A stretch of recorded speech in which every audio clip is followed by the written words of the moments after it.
અર્જુન એટલે શું? આપઘાત નથી બાંધવું, ભીખ માગીને ખાઈ વેચ્યું. કૃષ્ણ કે પાટું નાખી આગળીએ. આવા લોદરિયાને મારે અરે નહીં રહેવાનું. હા, આવું બધું બોલ્યો થાય, લખ્યું નથી. હા, કાલ પાછો ટુકડો આવી છે, માયાભાઈ ભગવાન હોય આવું. અને આ માફિયું કોણ મગાવે ખબર? એની પેઢીમાં કોઈ ભાગવત નથી વાંચ્યું, એ આપણી પાસે માફિયું મગાવવા આવે. પણ મારે તમને આનંદ જ કરાવવો, એની અંદરથી ક્યાં ક્યાં ક્યાં ક્યાં ક્યાં ક્યાં. અને એક પણ હરિભાઈ જોક્સ વિટામિન વગેરેનો નહીં હોય. હા, આપણો જોક્સ એટલે આપણો જોક્સ પાસે ને એ આમ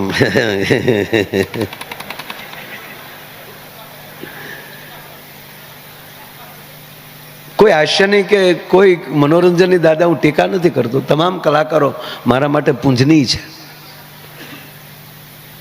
પણ અમુક કાર્યક્રમમાં મા દીકરો સાથે ગયા હોય તો દીકરાને એમ થાય કે માને ન લાવ્યો તો સારું હતું. અમુક કાર્યક્રમમાં બેનભાઈ સાથે ગયા હોય તો ભાઈને એમ થાય કે બેનને ન લાવ્યો તો સારું હતું. અમુક કાર્યક્રમમાં પતિ પત્ની સાથે ગયા હોય તો પતિને એમ થાય કે મારા પત્નીને ન લાવ્યો તો સારું હતું, કારણ કે દ્રિઅર્થી હાસ્ય નીકળતું હોય. અને ત્યારે આ મહાપુરુષોની દયાથી અમારા લોક સાહિત્યનું એવું હાસ્યરસ હશે કે મારી બહેન અને મારો ભાઈ હારે બેઠા હોય, મા ને દીકરો હારે બેઠા હોય, પતિ પત્ની દાંપત્ય જીવન પરિવાર પૂરો પરિવાર સાથે બેઠો હોય, મર્યાદાને કોઈ આંચ ના આવે, એની વચ્ચેથી હળવું હાસ્યરસ વયું જતું હશે. એવું અમારું આજનું હાસ્યરસ હશે. હું હસાવા જ આવ્યો છું. મારી પાસે કહે કે જ્યાં તમને એમ લાગે કે એને સંદન કરી લીધું, ખોળામાં રામ નામ્યું, જ્ઞાન ગયા. આવા મહાપુરુષને પડખે રહેવાય એટલે જ્ઞાની. આપણે હોય એનું રહેવાય. અને પાસે બેહો ને, ગમે એટલી -ડિગ્રી ઠંડી હોય પણ અગ્નિની પાસે બેસી જાઓ તો ઠંડી ના આવી શકે. એમાં આવા મહાપુરુષોની બાજુમાં બેસી જાઓ ને સાહેબ, કળિયુગ પ્રવેશ ન કરી શકે તમારા ઘરમાં. આ નરું સત્ય છે. બસ એની પાસે બેહો. પૂજ્ય મોરારી બાપુ કહે આપણને કે તમે કાંઈ ન કરો પણ એવા મહાપુરુષની પાસે બેઠા રહ્યો, એની ઓરા તમને મળશે. એક આવડી લાઇટ કરી તો એના અજવાળા મળે 250 વોલ્ટ, તો આ તો હજારો મેગા વોલ્ટ છે સાહેબ. અંજવાળા હું કામ ન મળે? તમે હું વાત કરો ભલામણ. એટલે આપણે આનંદ જ મળ્યા કરે. વાત જ્યાં હતી કે જેની કુળદેવી જ ઉમા હોય, જે નામ મહાદેવને પ્રિય હોય, એ નામ વાળા કુળદેવી જે પરિવારને મળે એ પરિવાર દાદા કેટલો મહાન ગણાય. કે જે નામ તમે માં ઉમા કહો તો ઓલો ભોળોનાથે રાજી થાય કે સાવા જે મેં નામ પાડ્યું હતું એ નામથી જેને કુળદેવી તરીકે સ્વીકારી છે, એવા એ પરિવાર જ્યારે આવું રૂડું કાર્ય કરતા હોય એટલે અમને મજા આવે. મિત્ર મેં કીધું ને, જ્યાં ટ્રેનમાં બિચારા ઘણા ઊભા છે. એક જણ આમ ટ્રેનનું બાવડું હમણાં પકડેલા ને પછી અત્યારે રાતે 1-2 વાગ્યા એટલે એકાબીજાને ટેકે હુઈ જાય. એમાં ક્યાંય ઓળો રોદો ન આવે, વધી વધીને આમ થાય થોડું, એટલે ભટકાવાનો પ્રોગ્રામ થાય. છે જ બ્રેક લાગે તો, બાકી ઉલાળ્યો એમાં ન આવે. એમાં બમ્પ તો ન જ આવે. એમાં બમ્પ આવતા કેવું થાય? ખખડ. ખાલી સહેજ ટ્રેકની વચ્ચેનો ગેપ આવે તોય તડાકા બોલે, ખટાકા ફટફટ, ખટાકા ફટફટ. તો બમ્પ આવતા તો કેવું થાય? ન આવે. બસ ભાગવત સાંભળે ને એના જીવનમાં કોઈ દી બમ્પ ન આવે.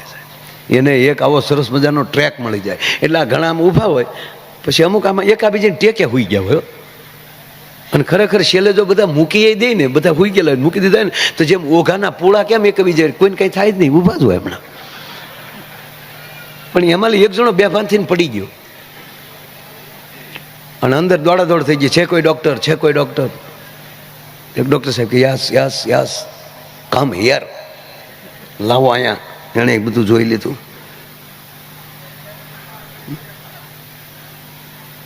ઓલો અડધો કલાકે ભાનમાં આવ્યો દર્દી. ત્યાં તો ડૉક્ટરે 2-3 ઇન્જેક્શન દઈ દીધા હતા. પછી પૂછ્યું, હે ભાઈ તને શું થયું?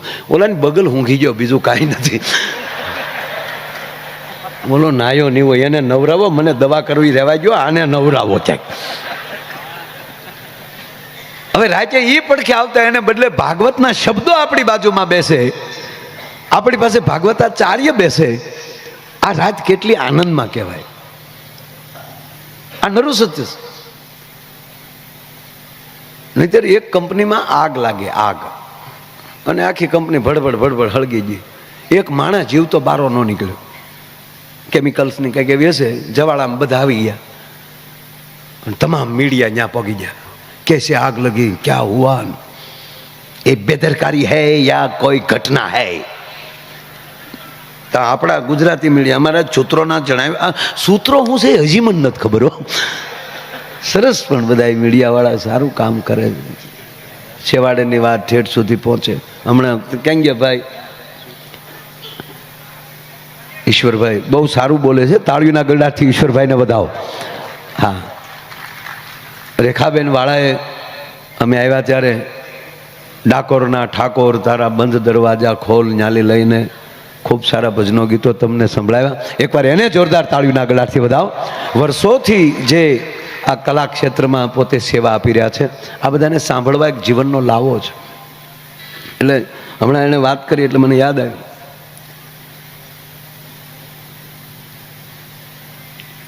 બરોબર કે આમ આપણે ટીવી રામાયણ સિરિયલ આવતી ને, તો એ સિરિયલ આપણે ત્યારે જોતા, નાના નાના બધા બેઠા, નાના નાના એટલે કોઈ હાવ નાનોય નહોતો, 10મું ભણતો ત્યારે હું.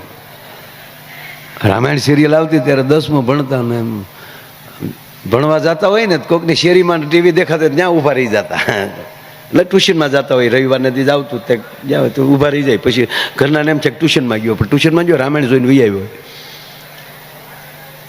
એટલે હા બરોબર એમ કહેવાય કે રામ ધનુષ ભાંગે તો હેઠે જાહેરાત આવે, વેલ્ડિંગ માટે મળો કાપોદરાને નાકે. એટલે આનું વેલ્ડિંગ ન હોય, એટલે આ જાહેરાતમાં ઓટોમેટિક ભેગી થઈ જાય. એને બહુ સરસ અમુક જાહેરાતની વાત કરતા એટલે મને યાદ આવ્યું. એટલે એવી આગ લાગી ગઈ હોસ્પિટલ ફેક્ટરીમાં, તમામ મીડિયાવાળા, પણ કંપનીનો માલિક સારો. એના કંપનીના માલિકે આવીને તરત મીડિયા સામે આવીને કહી દીધું કે આ ફેક્ટરી નહોતી, આની અંદર કામ કરતા કાર્યકરો જે કર્મચારીઓ હતા એ તમામ મારા પરિવાર જેવા હતા. કાયદેસર એને વીમો મળશે જ, જે એને વીમો ઉતાર્યો હશે એ તો ફાઇલ પ્રમાણે એને મળશે જ, પણ મારી કંપની તરફથી દરેકના ખાતામાં 51 લાખ રૂપિયા નાખવામાં આવશે. પરિવાર તો રોવા મળ્યા કે 51 લાખને શું કરવા, વ્યક્તિ વહી ગઈ. પણ એમાંય કોક હોય ને, એક બેન તો હજર થઈ ગયા, 51 લાખ. એને દીકરાને બોલાવ્યો, બટા અહીંયા આવ્યું તો દીકરા, આ તારા બાપા જે કંપનીમાં કામમાં જતા એ જ ફેક્ટરીમાં આગ લાગી? તા કે હા મમ્મી. માલિક થોડો કહેવાય, ફેક્ટરીનો માલિક થોડો કહેવાય, ભગવાન જેવો માણસ, ઉદારતા તો જો બટા એની. કે પણ મમ્મી તમે એટલું બધું, એ કે બટા તું થોડો કઠણ થાય, કેવા સમાચાર આવે એ કઈ નક્કી નહીં બટા, પણ આપણે કઠણ થતા શીખી. 51 લાખ. અને બેટા તાર બાપાનો ફોટો લાવ્યો, હમણાં આગળ જરૂર પડશે. ફોટો આપ્યો તો માથે માખ્યું બેહીને કાળા ટપકા થઈ ગયેલા. તો બેને ફોટો સાફ કરતા જાય ને રોતા જાય, એ તમારા આત્માને સદગતિ કરજો, અમે વાહ કથા કરશું. 51 લાખ. હજી બિચારી રોતી હતી. હરખને છુપાવો, દુઃખ વ્યક્ત કરવું, એની વચ્ચે બિચારી હાલી જતી હતી. ત્યાં દરવાજે ટકોરા થયા, એમ નહીં, એ દરવાજે ટકોરા થયા એટલે બેન ફોટા હોતા ઊભા થયા હો. હાથમાં ફોટો ને દરવાજો ખોલ્યો તો ઘૂઘુ હામો ઉભો માવો સોળતો હતો. તો બેન ગોથું ખાઈ ગયા કે કોઈ બચ્યું નથી ને આ ક્યાંથી.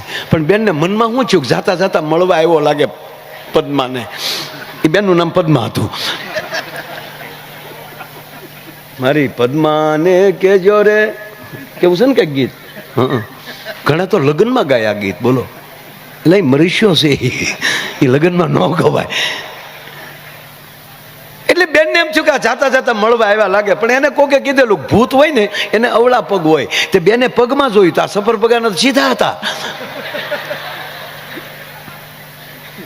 એટલે એને પતિએ કીધું કેમ આવું સામું આશ્ચર્યથી સામું જોઉં છું કે પણ તમારી ફેક્ટરીમાં આગ નથી લાગી તક લાગીને સમાચારમાં તો આવે છે કોઈ નથી બચ્યું તક કોઈ નથી બચ્યું તક તમે તક હું માવો લેવા બહાર ગયો તો પછી બેન ખીજાણા કેદું નહીં કહું માવા બંધ કરો પણ વ્યસન માંથી નીકળવો જ નથી કારણ કે માવો 51 લાખનો છો સાહેબ પણ મોરબાની થાન ગાઢ કરે મન મોરબાની થાન ગાઢ કરે મોરબાની થાન ગાઢ કરે મન મોરબાની થાન ગાઢ કરે